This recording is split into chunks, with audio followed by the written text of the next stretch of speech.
परमः कृष्णः सच्चिदानन्दविग्रहः अनादिरादिर्गोविन्दः सर्वकारणकारणम्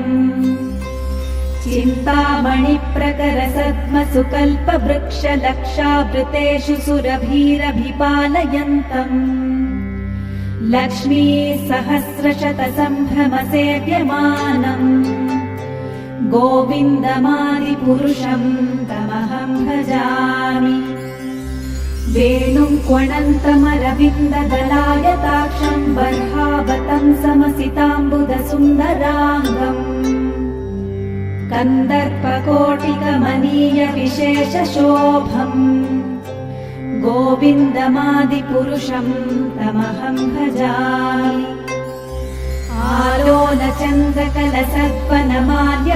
आलोलचन्द्रकलसर्पणमाल्यवंशीरत्नाङ्गदं प्रणयकेलिकलाविलासम् श्यामं त्रिभङ्गललितं नियतप्रकाशम् गोविन्दमादिपुरुषं तमहं भजामि अङ्गानि यस्य सकलेन्द्रियवृत्तिमन्ति पश्यन्ति पान्ति कलयन्ति चिरं जगन्ति आनन्दचिन्मयसदुज्ज्वलविग्रहस्य गोविन्दमादिपुरुषं तमहं भजामि अद्वैतमच्युतमनादिमनन्तरूपम् आद्यं पुराणपुरुषं नवयौवनं च वेदेषु दुर्लभमदुर्लभमात्मभक्तौ गोविन्दमादिपुरुषं तमहं भजामि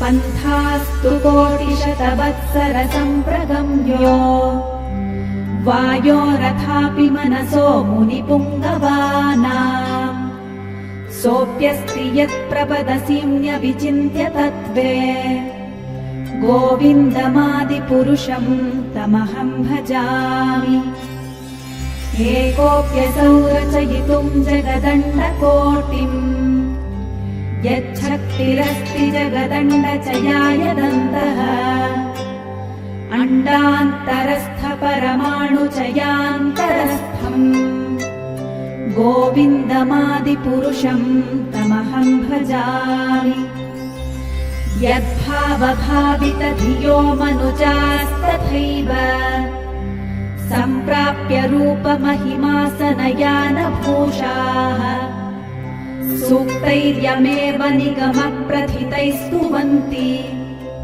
गोविन्दमादिपुरुषं तमहं भजामि आनन्दचिन्मयरसप्रतिभाविताभिः ताभिर्य एव निजरूपतया कलाभिः गोलोक एव निवसत्यखिलात्मभूतो गोविन्दमादिपुरुषं तमहं भजामि प्रेमाञ्जनच्छुरितभक्तिविलोचनेन सन्तः सदैव हृदयेषु विलोकयन्ति यं श्यामसुन्दरमचिन्त्य गुणस्वरूपम् गोविन्दमादिपुरुषं तमहं भजामि रामादिमूर्तिषु कलानियमेन तिष्ठन्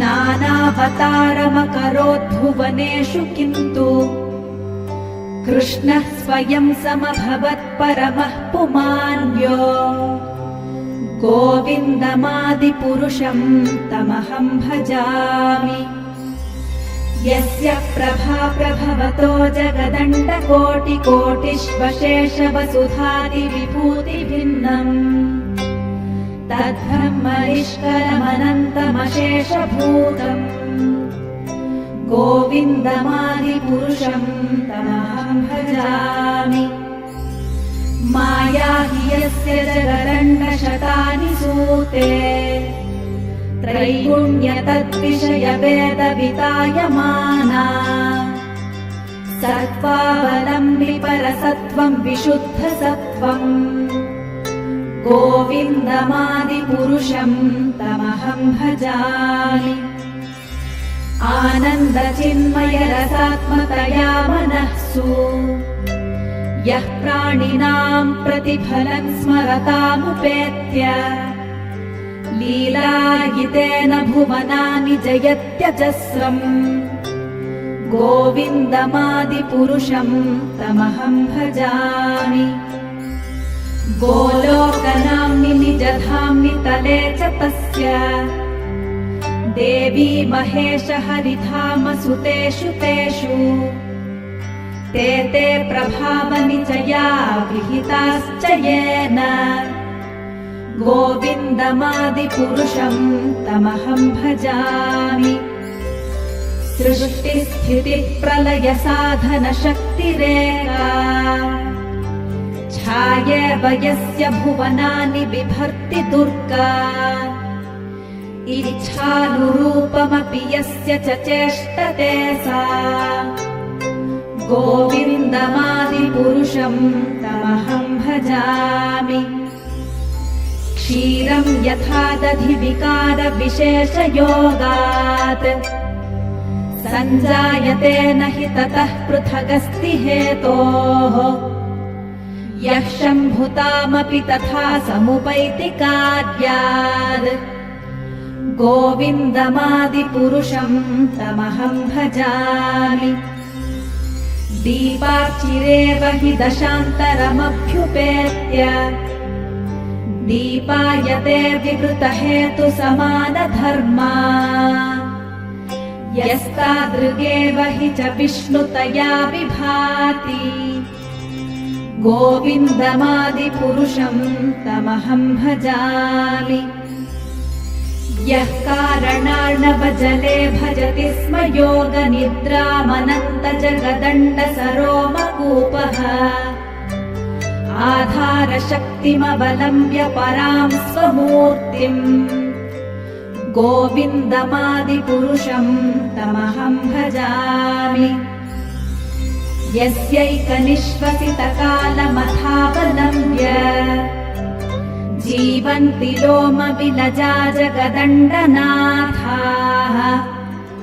विष्णुर्महान् स इह यस्य कलाविशेषो गोविन्दमादिपुरुषम् तमहम् भजामि। भास्वान् यथा श्मशकलेषु निजेषु तेजः स्वीयम् कियत् प्रकटयत्यपि तद्वदत्र ब्रह्माय एष जगदण्डविधानकर्ता गोविन्दमादिपुरुषम् तमहम् भजामि।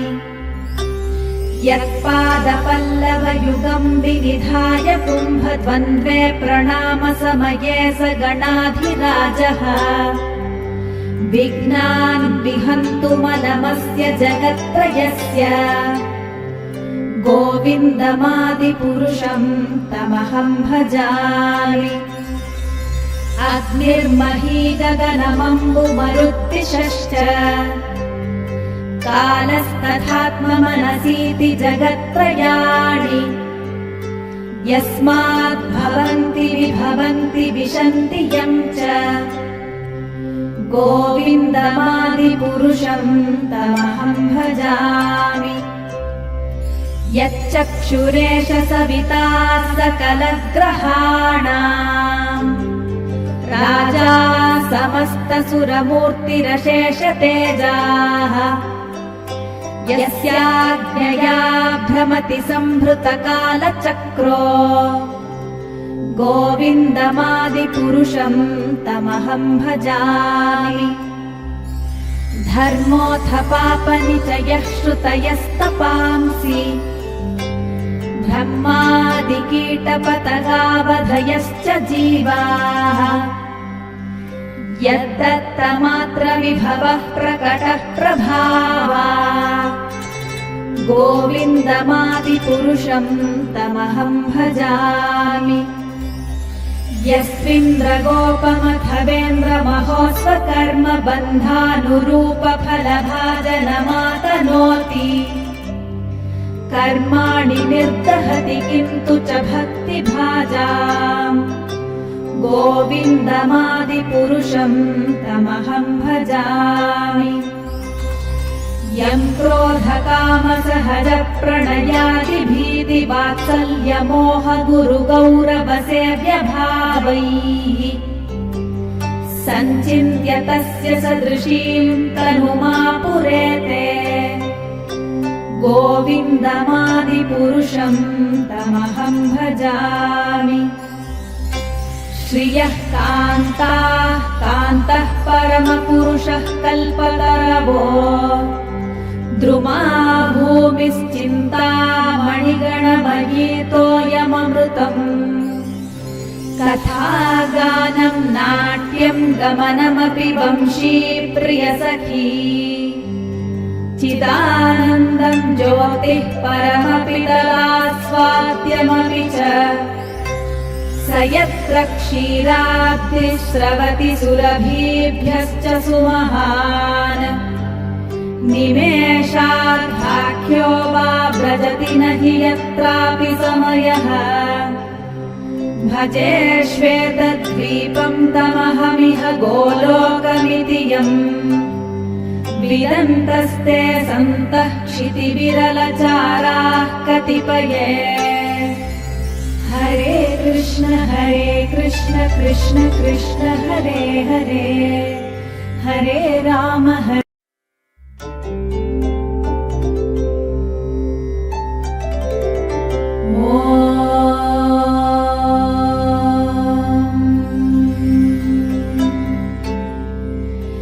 ईश्वरः परमः कृष्णः सच्चिदानन्दविग्रहः अनादिरादिर्गोविन्दः सर्वकारणकारणम् चिन्तामणिप्रकरसद्मसुकल्पवृक्षलक्षावृतेषु सुरभीरभिपालयन्तम् लक्ष्मीसहस्रशतसम्भ्रमसेव्यमानम् गोविन्दमादिपुरुषं तमहं भजामि।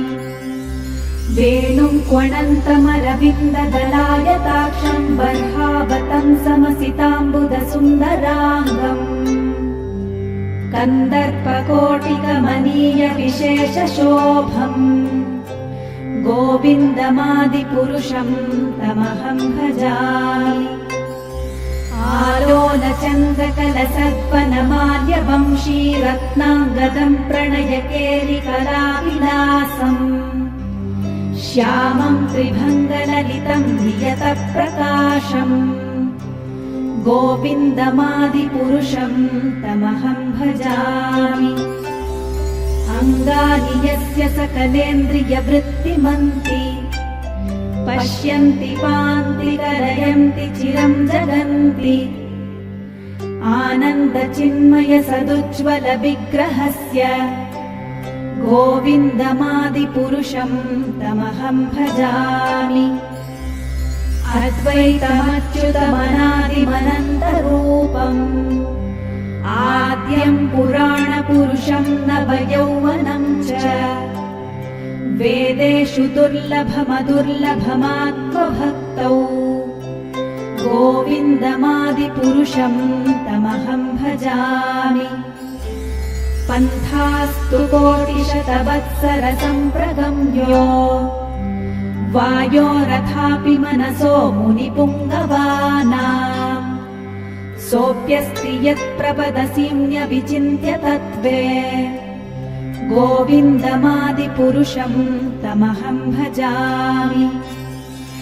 एकोऽप्यसौ रचयितुं जगदण्डकोटिम् यच्छक्तिरस्ति जगदण्डचयायदन्तः अण्डान्तरस्थपरमाणुचयान्तरस्थम् गोविन्दमादिपुरुषं तमहं भजामि।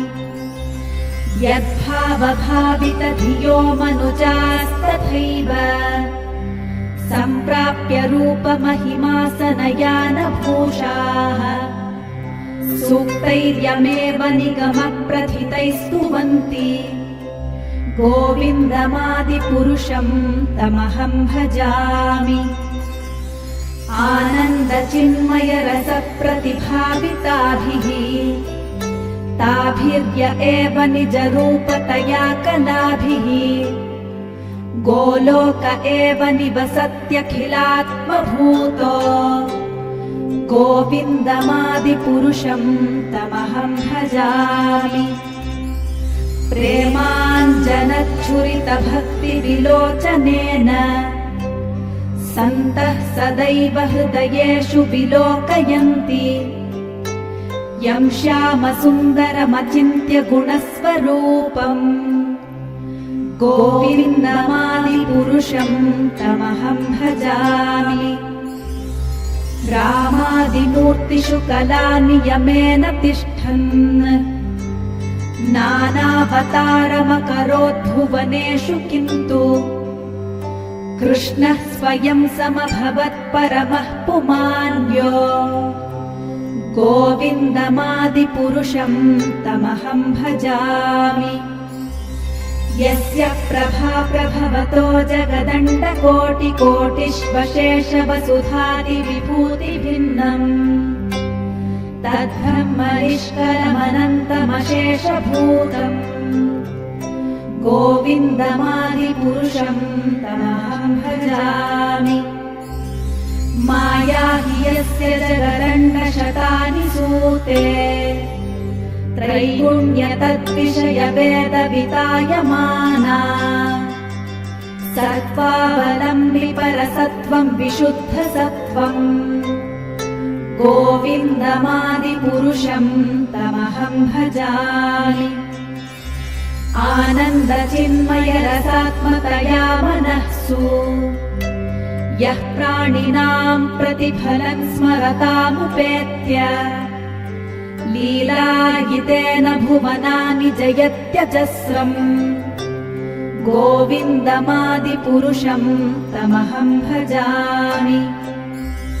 गोलोकनाम्नि निजधाम्नि तले च तस्य देवी महेश हरिधामसुतेषु तेषु ते ते प्रभावनिचया विहिताश्च येन गोविन्दमादिपुरुषं तमहं भजामि।